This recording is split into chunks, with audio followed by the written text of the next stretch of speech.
Ground control to Major Tom. Take your protein pills and put your helmet on. 10, Ground control 9, to Major Tom. 8, 7, 6, Commencing 5, countdown, engines on.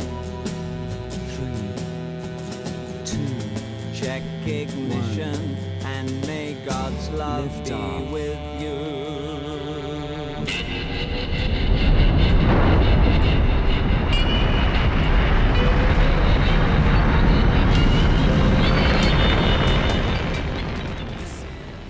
Le 21 juillet 1969, Neil Armstrong et Buzz Aldrin foulaient le sol lunaire pour la première fois de l'histoire de l'humanité.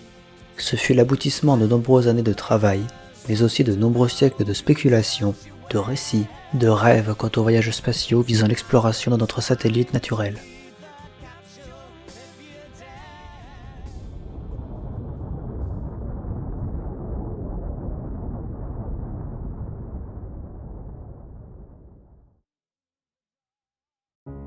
Jusqu'à présent, seuls 24 astronautes ont déjà perdu la Terre de vue du fait d'un passage derrière la Lune, et seuls 12 d'entre eux ont pu y marcher. Cet exploit, bien qu'extraordinaire, est loin de pouvoir être qualifié d'exploration de l'infini de notre univers. Cependant, là où l'exploration physique n'a pas encore eu lieu, l'exploration mentale est assez avancée depuis de nombreuses années. La littérature, le cinéma, la peinture, l'art en général a souvent représenté la conquête spatiale à travers la science-fiction. Dans ce genre, l'artiste prend appui sur la science pour créer une œuvre de fiction plus ou moins réaliste. Parmi le florilège d'œuvres appartenant à ce genre, 2 sont particulièrement intéressantes à étudier du fait de leur concordance avec les avancées scientifiques.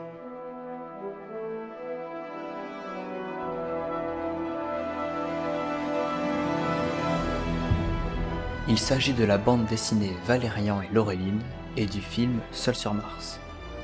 Ces 2 œuvres ont beau être séparées par près de 50 ans, toutes 2 s'axent sur la science et se veulent crédibles.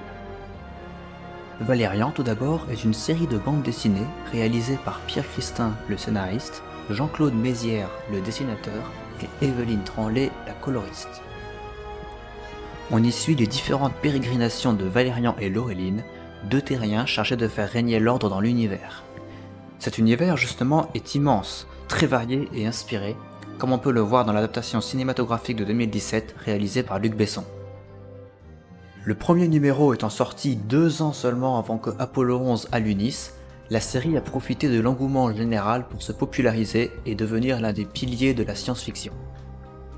Pour l'anecdote, Luc Besson étant un immense fan de cette série de bandes dessinées, il demandera à Jean-Claude Mézières de travailler en collaboration avec son chef décorateur pour un film qu'il n'avait encore qu'en projet, Le 5e élément. Et c'est Mézières qui apportera, entre autres, l'idée des taxis volants en référence à l'album de Valérian qu'il était en train de dessiner. Seul sur Mars est bien plus récent. Enfin du moins, en partie, car le film réalisé en 2015 est tiré de la nouvelle d'Andy Weir de 2011, ce qui reste très récent.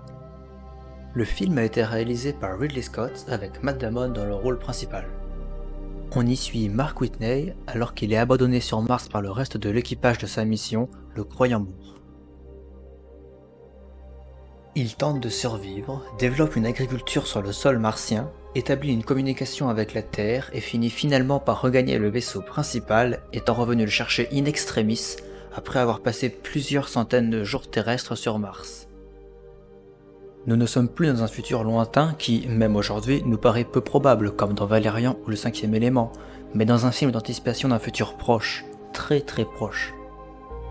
Il n'y a pas de technologie aberrante, tout est crédible et amène le spectateur à réfléchir et rêver à propos des voyages spatiaux réels.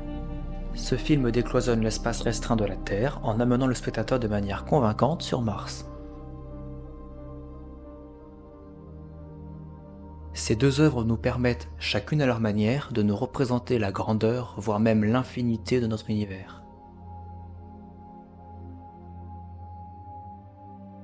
Là où Valérian est dans une fiction qui n'est pas nécessairement crédible technologiquement parlant, Seul sur Mars propose une approche scientifique crédible, prenant en compte de nombreux détails tels que le réalisme des communications Terre-Mars, les vérités chimiques de la production d'eau à partir d'hydrogène ou encore les problématiques d'un vol spatial au-delà des ceintures de Van Allen. Seul sur Mars est, de jour en jour, de moins en moins une fiction, notamment lorsque l'on voit la croissance exponentielle des entreprises spatiales privées telles que SpaceX qui, en seulement 10 ans, est aujourd'hui en capacité d'envoyer des astronautes dans l'espace pour des coûts plus de 3 fois inférieurs aux techniques conventionnelles. C'est la piste menant à un immense accroissement de nos connaissances, le passage de tant de fiction à la réalité.